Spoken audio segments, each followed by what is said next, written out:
नमस्कार, आप देख रहे हैं सिंहासन पर महासंग्राम। मैं हूं आपके साथ प्रीति सिमार। यूपी में कल 12 जिलों की 61 सीटों पर 5वें चरण की वोटिंग होनी है। उधर छठे चरण के लिए चुनाव प्रचार भी तेज हो गया है।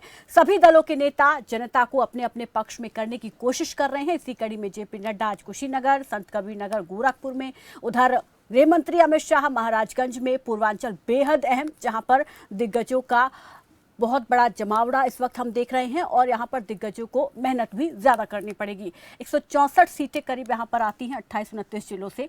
और वहीं सीएम योगी भी बलिया, गोरखपुर, कुशीनगर, अंबेडकर नगर में हैं। इसके अलावा सपा प्रमुख अखिलेश भी धुआंधार प्रचार कर पूर्वांचल को कवर कर रहे हैं। इस बार ज्यादा एक्टिव ना दिखने वाली बसपा सुप्रीमो मायावती भी अब आखिरी चरण में सक्रिय हो गई हैं। और इन सब के बीच अयोध्या और भगवान राम का मंदिर, जो बीजेपी के लिए किसी संजीवनी से कम नहीं, जिसके दम पर बीजेपी ने न केवल राज्य में सत्ता पाई बल्कि केंद्र में भी सरकार बनाई। लेकिन इस बार बीजेपी के 5 साल पूरे होने पर अयोध्या की तस्वीर कितनी बदली है, अयोध्या में किसका शोर और किन मुद्दों का जोर है, ये भी हम सीधा ग्राउंड से जानेंगे। और हमारे साथ ग्राउंड से यानी कि अयोध्या से राजनीतिक संपादक संजीव कपासिया जुड़ेंगे। लोगों के बीच वो पहुंच गए हैं और लोगों के क्या मुद्दे रहने वाले हैं कल होने वाले चुनाव को लेकर, वो हम जानने की कोशिश करेंगे। इसके अलावा 2 और हमारे साथ यहाँ पर खास मेहमान जुड़ेंगे, उनका परिचय भी हम आपसे कराएंगे आपसे थोड़ी देर में। तो यहाँ पर कल 5वें चरण का मतदान होना है। 12 जिलों की 61 सीटों पर कल वोटिंग होनी और बेहद महत्वपूर्ण यहाँ पर दिग्गजों की प्रतिष्ठा जो है वो दांव पर रहने वाली है। और पूर्वांचल का ये हिस्सा जिसे बीजेपी अपने लिए एक तरीके से माइलेज के तौर पर देखती आ रही है, और यहाँ पर तमाम वादे दावे जो किए जा रहे हैं आखिर वो कितने कारगर साबित होंगे। लेकिन क्योंकि किसानी बेल्ट इसे कहा जाता है पूर्वांचल को, तो ऐसे में किसानों का यहाँ सबसे बड़ा मुद्दा जो है वो छुट्टा जानवर है, जिससे किसान काफी परेशान है और सपा इस मुद्दे को जोर शोर से उठा रही है।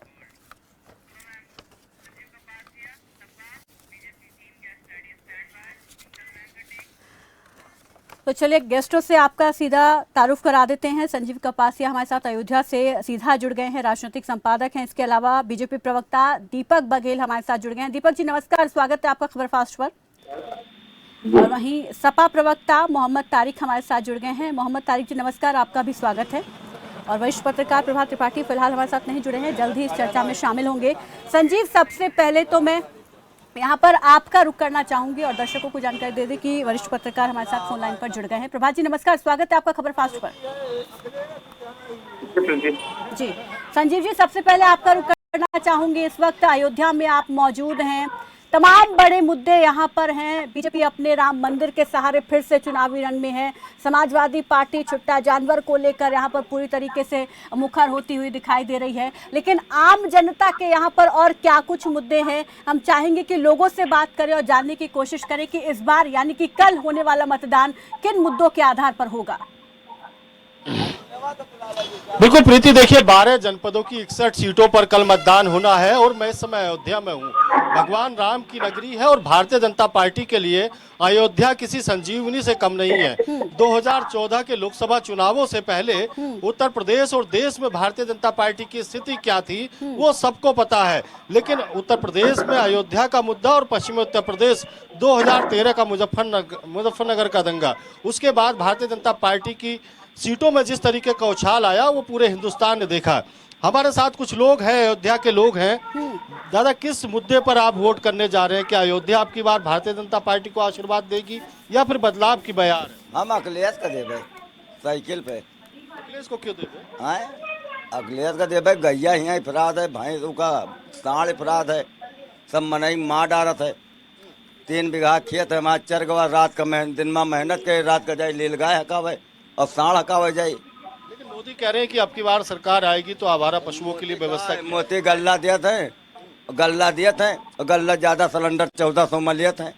पेट्रोल का भाव है, डीजल का भाव है, वो की महंगाई नहीं देखत है। हम 100 रुपया कमेबे और कमा के लड़का जेबे के 10 रुपया 20 रुपया चाय पीबे, 10 रुपया चाय बिका।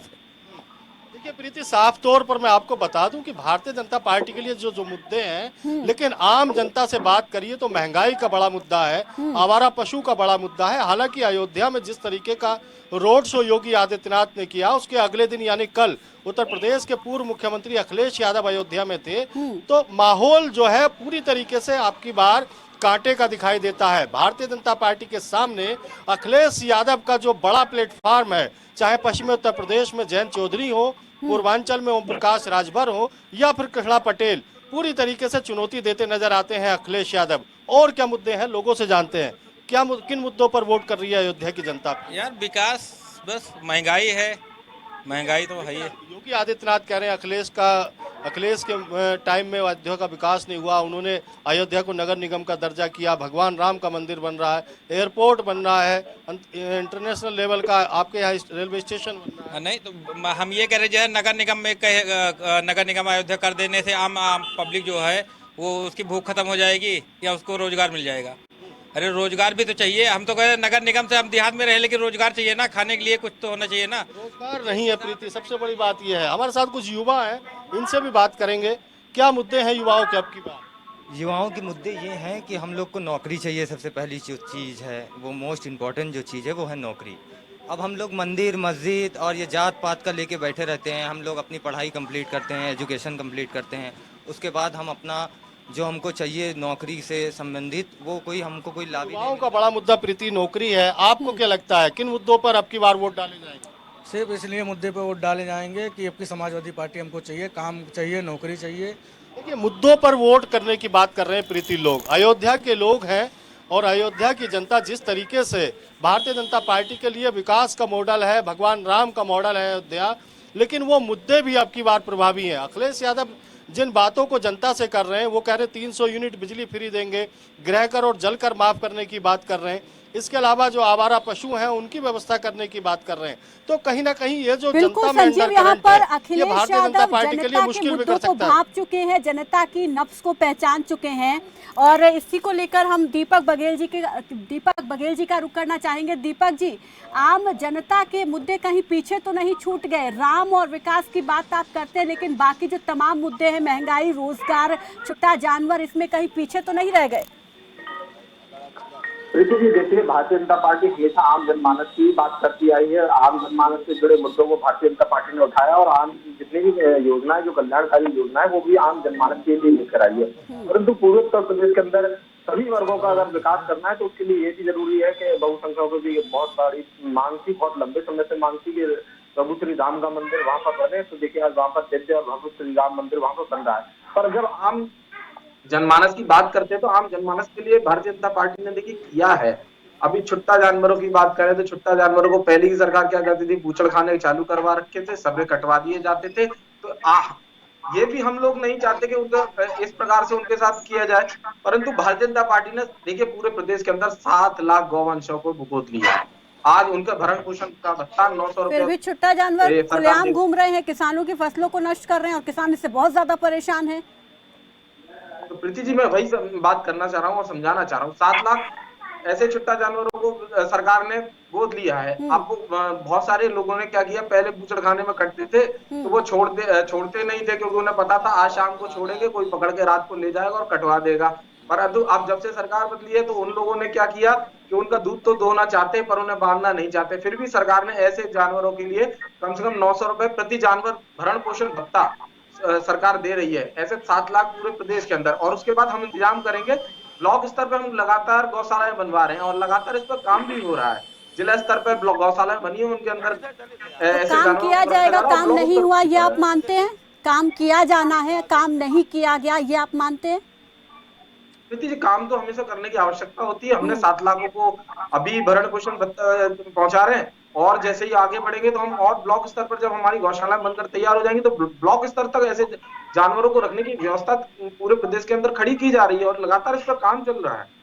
बीच में दो वर्ष हमारे कोरोना काल में गए जिसमें बहुत कुछ नुकसान होता है, पूरे प्रदेश का भी नुकसान हुआ। हम सरकार चलाने के रूप में भी बहुत सी चीजें नुकसान पाते हैं, तो हमने वो सारी चीजें खड़ी करी हैं और अब फिर दोबारा से वो सारी चीजों पर काम चल रहा है, बहुत तेजी से काम चल रहा है। अब गांव स्तर पर देखिए, हमारी ब्लॉक स्तर पर भी गौशाला तैयार हो रही है। लेकिन फिर भी यहाँ पर छुट्टा जानवर की जो समस्या है वो एक बहुत बड़ा मुद्दा है, जिसको लेकर किसान बहुत ज़्यादा परेशान भी है। मोहम्मद तारिक जी, आपके पास यहाँ आना चाहूँगी। देखिए, आप बात तो ज़मीन से जुड़े मुद्दों की कर रहे हैं, लोग से जुड़े मुद्दों की कर रहे हैं, लेकिन फिर भी कहीं ना कहीं ये देखा जाता है कि राम मंदिर के बहाने, भगवान राम के बहाने जो है उनके सहारे बीजेपी सत्ता में आती रही है। तो क्या लगता है इस बार भी ये रामबाण काम करने वाला है? संजीवनी की तरह देखा जाता है भगवान राम को, राम मंदिर को? देखिए, जहाँ तक भगवान राम की बात है तो भगवान राम सबके हैं। क्या भगवान राम अखिलेश यादव के नहीं है? उनके भी हैं। तो उसको ये लोग अपने तरफ घसीटने की कोशिश ना करें। वो एक राष्ट्र का मुद्दा है या धर्म का मुद्दा है, वो भगवान सबके हैं और सब उनको उतना ही मानते हैं जितना कि ये मानते हैं। हम ये नहीं कहेंगे कि ये कम मानते हैं। जरूर इनके बराबर मानते हैं और उस मुद्दे को ये हमेशा नीचे रखें। अब मैं आ जाता हूं, जिस तरीके से इन्होंने धर्म और जाति के नाम पर लोगों को बांटा है, असल जो इनको बांटना चाहिए, जो असल मुद्दे हैं, वो शहरी क्षेत्र के लोग, ग्रामीण क्षेत्र के लोग, महिलाएं और बेरोजगार, ये 4 तरीके से लोगों को बांटना चाहिए। शहरी क्षेत्र के लोगों के लिए पहले ही अखिलेश यादव जी कई योजनाओं का ऐलान कर चुके हैं कि हम 20 लाख IT सेक्टर को नौकरी देंगे, तो वो शहरी क्षेत्र के लोग हो गए। उसके अलावा भी कई और योजनाएं शहरी लोगों के लिए है। ग्रामीण के लिए हमने लोन की बात की, हमने किसान को फेंसिंग देने के लिए बात की, हमने महिलाओं के लिए कन्या विद्या धन दिया। हम कह रहे हैं आपको हम प्राइमरी से लेकर और पोस्ट ग्रेजुएट तो मैक्सिमम पढ़ाई होती है वहां तक फ्री देंगे। ये होता है सेलेक्टिवली। तारिक खान साहब, आप समाजवादी पार्टी के बड़े तेजतर्रार प्रवक्ता हैं। आप कह रहे हैं कि राम सबके हैं। तारिक साहब, सवाल तो सुन लीजिए। आप कह रहे हैं कि राम सबके हैं, अखिलेश यादव के भी हैं, लेकिन बतौर मुख्यमंत्री क्या आपके पास इस तरीके का कोई डाटा है कि जब 2012 से 2017 तक उत्तर प्रदेश के मुख्यमंत्री अखिलेश यादव कितनी बार अयोध्या गए? मुख्यमंत्री Yogi Adityanath as a chief minister 44 बार अयोध्या आए हैं। क्या इस तरीके का कोई डाटा आपके पास है जनता को समझाने के लिए, देश को समझाने के लिए? तारिक साहब, बिल्कुल वहां के लिए कई योजनाएं, वहां पर एक बहुत बड़ी मूर्ति, मुझे एग्जैक्ट नहीं पता, मैं फिर भी कह रहा हूं कि बहुत बड़ी मूर्ति बनवाने के लिए भी अखिलेश यादव जी ने कहा। वहां का जो डेवलपमेंट है, अगर उस डेवलपमेंट के नाम पर ये वोट लेना चाहते हैं तो वो कहीं से भी उसको समाजवादी सरकार बनने पे ना पहले अंडर एस्टिमेट किया गया था। अयोध्या की इंपॉर्टेंस समाजवादी पार्टी के लिए पहले भी बहुत थी और आज भी बहुत है, लेकिन ये उसको इस तरीके से मुद्दा बनाना चाहते हैं कि उसको धर्म के पीछे छुपा दे ताकि इनके जो मुखौटे हैं वो सामने आ जाए और ये पीछे छुप के बैठ जाए। अब रही अखिलेश यादव जी की बात, तो हमारी सरकार बनती है तो अयोध्या की प्राथमिकता हमारे लिए इनसे ज्यादा होगी, क्योंकि वो हमारे लिए भी एक गौरव का विषय है, भारत के लिए गौरव का विषय है। और मैं गर्व से भारतीय होने के नाते ये बात कहता हूं कि उसकी एक एक जो समस्या है वहां पर, जिनको इन्होंने गबन के नाम पर ये सामने लेके आए, उसको मिटाने का हम काम करेंगे। और वहां का ठीक है तारिक साहब, बनाकर और वहां का प्रीति एक सवाल वरिष्ठ पत्रकार से ले लेते हैं, उसको भी खत्म करने का काम। तारिक भाई आपकी बात आ गई। हमारे साथ वरिष्ठ पत्रकार प्रभात त्रिपाठी जी हैं। प्रभात जी, क्या तारिक साहब की बातों से आपको ये आभास नहीं होता कि अब समाजवादी पार्टी भी सॉफ्ट हिंदुत्व की तरफ बढ़ रही है? क्या उनको लगता है अखिलेश यादव को कि मोदी और योगी के युग में यदि आपको उत्तर प्रदेश में राजनीति करनी है तो आपको कट्टरता छोड़नी पड़ेगी? जिस तरीके की राजनीति मुलायम सिंह यादव किया करते थे उससे अलग राजनीति अखिलेश यादव, क्योंकि पूरी तरीके से आप देखिए पूरे प्रचार में अखिलेश यादव के परिवार के लोग किसी भी प्लेटफॉर्म पर नजर नहीं आए। इसके अलावा जिस तरीके का टिकट वितरण हुआ है, जिस तरीके से मुस्लिम समाज को टिकट दिए गए हैं, उससे ये बात साफ तौर पर जाहिर होती है कि अब की बार अखिलेश यादव जो नई हवा है, नई सपा है, उसको चरितार्थ कर रहे हैं। प्रभात जी, नहीं, निश्चित तौर पर संजीव जी आपने बहुत सही पॉइंट उठाया, क्योंकि देखिए अखिलेश कह चुके हैं कि ये नई सपा है और अखिलेश अपने हिसाब से बिल्कुल एक नई राजनीति और नई दिशा की ओर चल रहे हैं। और उनको मालूम है कि देर सवेर वो जिस एक तुष्टीकरण और एक वोट बैंक के सहारे अपनी नैया पार लगाने का प्रयास करते हैं, जो मुस्लिम वोट 20-22% है, उससे सरकार उत्तर प्रदेश में नहीं बनती है, तो उनको हिंदुत्व की तरफ चलना पड़ेगा। हिंदू जो ओबीसी वोट है, ब्राह्मण है, ठाकुर है, ये सारी चीजें हिंदुत्व में चलना पड़ेगा। तो देखिए, लेकिन अब जो ये 2022 का चुनाव हो रहा है, जो ये 5वें चरण पे चुनाव पहुंच गया है, 5वें, 6वें और 7वें चरण में, मेरा ये मानना है कि ना यहाँ राम मंदिर का मामला चलेगा, यहाँ पे धर्म के नाम पे और हिंदू मुसलमान भी नहीं हुआ इस बार। इस बार सरकार जो है मोदी या योगी, ये कानून व्यवस्था पे कसौटी को कस रहे हैं। समस्याएं हैं, चाहे वो छुट्टा जानवर की हो, चाहे वो स्थानीय मुद्दों में, चाहे रोजगार की बात हो, चाहे आपके छात्रों नौजवानों की बात हो। प्रधानमंत्री नरेंद्र मोदी ने भी इस पूरी चीजों को भापा है और उन्होंने मंच से छुट्टे जानवरों की बात कही कि अगली बार हम व्यवस्था करेंगे। लेकिन मेरा ये मानना है कि जैसे ये यूक्रेन संकट चल रहा है, जिस तरीके से यूक्रेन में एक वर्ल्ड वार की स्थिति बनी हुई है, तो कहीं ना कहीं ये चुनाव 5वें, 6वें और 7वें चरण का ये राष्ट्रवाद पे चुनाव चला जाएगा। मुझे ऐसा लगता है कि ये जो भाजपा का भारी डैमेज हो रहा था, वो डैमेज कंट्रोल थोड़ा इन माहौल से थोड़ा सा माहौल बदला है और स्थानीय मुद्दे हमेशा हावी रहते हैं विधानसभा चुनाव में। लेकिन जिस तरीके से चुनाव 4 चरण में हुए और नेक टू नेक फाइट हुई, कोई क्लीन स्वीप नहीं कर रहा है, कोई ऐसी लहर नहीं दिखी पूर्व पश्चिम से लेकर पूर्वांचल की तरफ। जो छोटी जात के लोग नाराज है, जैसे राजभर के लोग नाराज है। अब राजभर की कुछ ऑडियो वायरल हो रहा है कि उन्होंने अपने लोगों से कहा कि भाजपा को जिताओ। तो ये इस तरीके की जो चीजें छोटी छोटी जातियों के एक समीकरण अखिलेश ने जोड़ने का प्रयास किया था, क्योंकि ये जो 5वां चरण है 61 सीटों का, ये भारतीय जनता पार्टी का चरण है, 6वां चरण और 7वां चरण।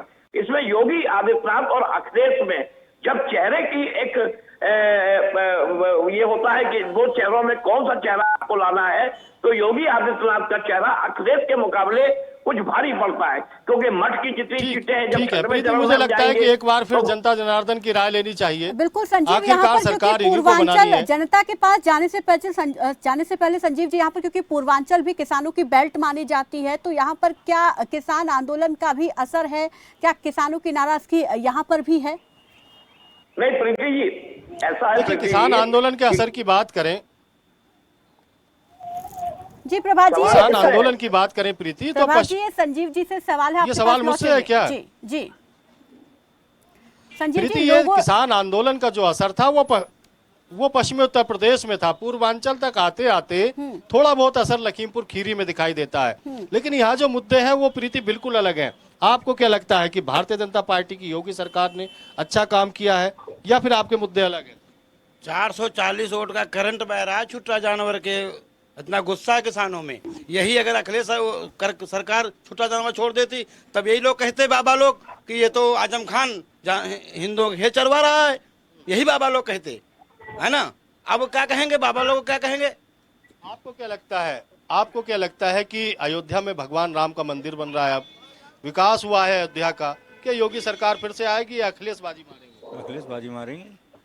तो देखिए प्रीति, यह साफ तौर पर जो छुट्टा जानवर है उसका अंडर करंट है। इसके अलावा रोजगार का मुद्दा है, शिक्षा का मुद्दा है, स्वास्थ्य का मुद्दा है। और इस समय मैं अयोध्या में हूं, जो भगवान राम की नगरी है और भारतीय जनता पार्टी के लिए हमेशा संजीवनी रही है। लेकिन लोगों के अब की बार मुद्दे मुझे लगता है थोड़े अलग हैं। हालांकि पश्चिमी उत्तर प्रदेश में पहला, दूसरा, तीसरा और चौथे चरण का मतदान हो चुका है।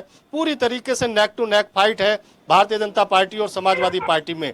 लेकिन जैसे जैसे चुनाव पूर्वांचल की ओर बहेगा प्रीति, वो कहीं ना कहीं उसकी बयार बदलती जाएगी। जो पश्चिमी उत्तर प्रदेश से बयार बहती है वो हर बार के चुनाव में, चाहे 14 का चुनाव हो, 17 का चुनाव हो, 19 का चुनाव हो या इससे पहले 2007 का चुनाव, जिसमें मायावती पूर्ण बहुमत के साथ उत्तर प्रदेश में सत्ता में आई थी। अब की बार पश्चिमी उत्तर प्रदेश से जो हवा बही है पूर्वांचल की ओर, वो कितना असर यहाँ दिखाती है ये तो 10 मार्च बताएगा। लेकिन मुद्दे जरूर है प्रीति। बिल्कुल यहाँ पर, लेकिन अब हम संजीव देख रहे हैं कि समाजवादी पार्टी तो चुनाव प्रचार तेजी से कर ही रही है बीजेपी को एक कड़ी टक्कर देने के लिए, लेकिन कहीं ना कहीं चुनाव प्रचार से गायब रही मायावती अब जो है चौथे, 5वें चरण, आखिरी चरणों के चुनाव को लेकर जो है वो सक्रिय दिखाई दे रही हैं। तो क्या माना जाए कि बसपा का जो वोट बैंक यहाँ पर है उनको साधने की कोशिश उनके जरिए एक बार फिर से यहाँ की जा रही है?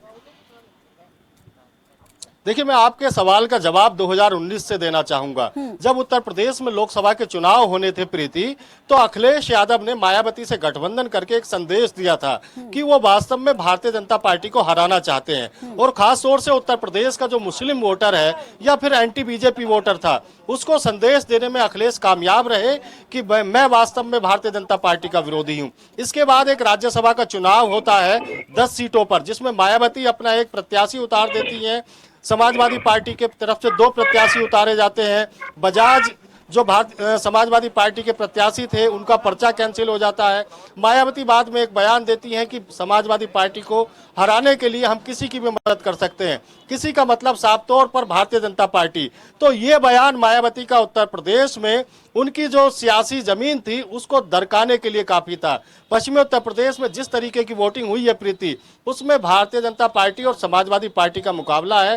पूरे सिनेरियो से बहुजन समाज पार्टी गायब है और जिस तरीके से बुंदेलखंड में वोटिंग हुई है उसमें कहीं ना कहीं मायावती की थोड़ी बहुत उपस्थिति जरूर है। अब पूर्वांचल में अपनी मायावती उपस्थिति क्या दर्ज कराती है ये तो 10 मार्च के नतीजे बताएंगे, लेकिन लोगों का दो तरीके के वोट है। एक जो भारतीय जनता पार्टी को जिताने चाहते हैं और दूसरे जो भारतीय जनता पार्टी को हराना चाहते हैं। उसी तरीके के वोटर है, उसमें मायावती किसी सीन में दिखाई नहीं देती प्रीति। बिल्कुल संजीव, यहाँ पर प्रभात जी ने एक अहम मुद्दा उठाया कि राष्ट्रवाद का मुद्दा अब कहीं ना कहीं यहाँ पर आगे के चरणों में एक तरीके से हावी हो सकता है। यूक्रेन में जो हो रहा है उसका माइलेज यहाँ पर बीजेपी ले सकती है। तारिक मोहम्मद, इसको लेकर आपके पास मैं आना चाहूंगी। राष्ट्रवाद का मुद्दा जो है चुनाव प्रचार के तौर हम देख रहे हैं कि बीजेपी इसको आगे कर रही है, क्या आगे के चरणों में ये नुकसानदायक हो सकता है समाजवादी पार्टी के लिए? राष्ट्रवाद और जो यूक्रेन की बात थी, तो मैं उसमें ये कहना चाहता हूँ कि यूक्रेन के लिए जो वोटिंग थी उसमें तो आपने हिस्सा लिया नहीं। अब जब तक रही कि इंडिया के रोल की, तो उसमें जब नेटो देश इन्वॉल्व हैं तो उसमें इंडिया का रोल बहुत बड़ा नहीं है और मुझे नहीं लगता कि वो वार की स्थिति में जाएगा। उस चीज को जरूर जिम्मेदार देश हैं जो रोक लेंगे और उसमें यूरोप भी इन्वॉल्व होगा और अमेरिका भी इन्वॉल्व होगा। तो मुझे नहीं लगता कि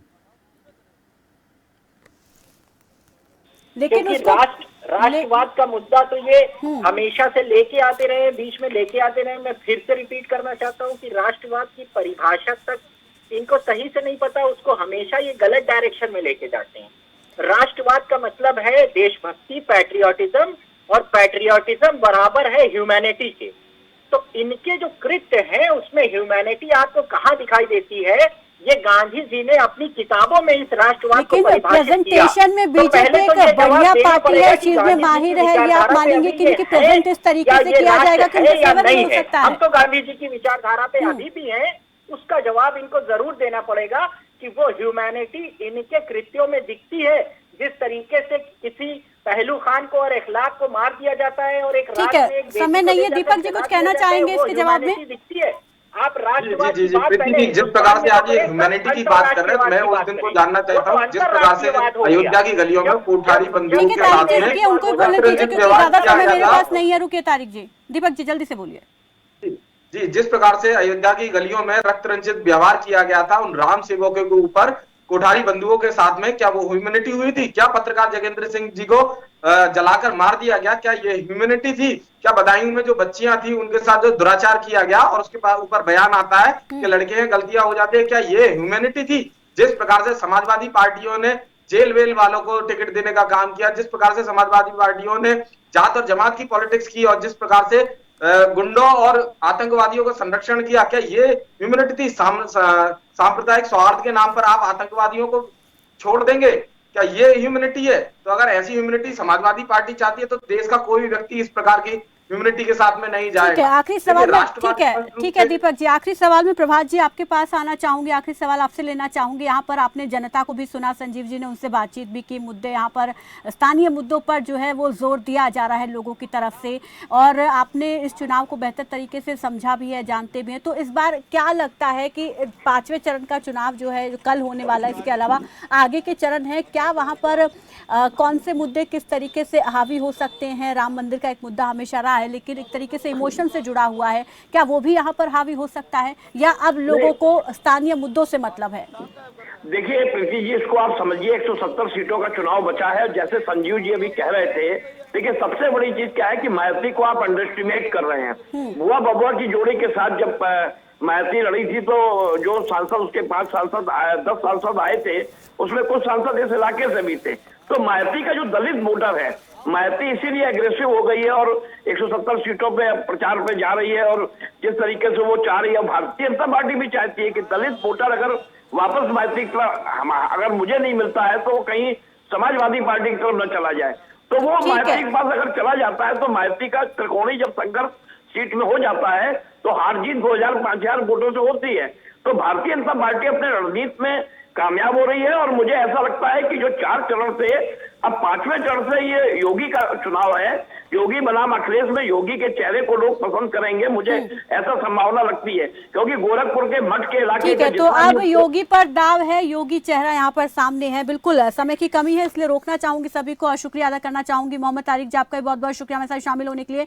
दीपक जी, आपका भी बहुत बहुत शुक्रिया और प्रभात जी, आपका भी बहुत बहुत शुक्रिया। संजीव जी, आपका भी बहुत शुक्रिया। तो यहाँ पर अब पूर्वांचल की ओर ये चुनाव जो है आगे बढ़ रहा है। कल 5वें चरण की वोटिंग होनी है। पूर्वांचल में योगी एक बड़ा चेहरा है जिसको जनता देखना चाहती है, लेकिन हम दूसरी ओर ये भी देख रहे हैं कि समाजवादी पार्टी जिन मुद्दों को उठा रही है, कहीं ना कहीं जनता भी अब उन मुद्दों पर बात कर रही है। लेकिन मतदान किन मुद्दों पर होगा ये देखने वाली बात होगी और जनता किसके मुद्दों पर मोहर लगाएगी ये 10 मार्च बताएगा। लेकिन फिलहाल मेरे साथ बस इतना ही। दीजिए इजाजत, नमस्कार।